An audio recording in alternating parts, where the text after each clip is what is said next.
L'enfer du Nord, ce n'est pas juste une expression. En 2018, Elvadas Tiskevicius l'a vraiment vécu cet enfer. À 68 km de l'arrivée, il est distancé par le peloton, il se retrouve alors seul sur la route, suivi par la voiture balai. Au même moment, très loin devant, Peter Sagan franchit la ligne du mythique vélodrome de Roubaix en tête. Pour lui, la course est terminée, mais pour Tiskevicius, l'arrivée est encore loin. Quelques kilomètres plus loin, il est victime d'une crevaison dans le secteur du carrefour de l'Arbre, l'un des plus redoutés de la course. Son directeur technique lui propose d'abandonner. De toute façon, il ne sera plus possible pour lui de rallier l'arrivée dans les délais. Mais il n'en est pas question. Pour le Lituanien, hors délai ou pas, il veut terminer la course.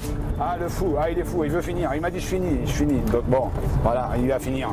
Par chance, si on peut encore vraiment parler de chance, sa voiture d'équipe a elle aussi été victime d'un problème mécanique. Et si normalement elle aurait dû se trouver loin devant, avec les coureurs qui jouent la gagne, elle est finalement juste là, derrière lui, sur la dépanneuse. Il peut donc prendre un autre vélo et se relancer à l'assaut des pavés. Cette fois, les délais sont dépassés. Son directeur technique ne peut plus le suivre, il va devoir finir seul. Par contre, faut que tu respectes le code de la route, tu fais attention et tout.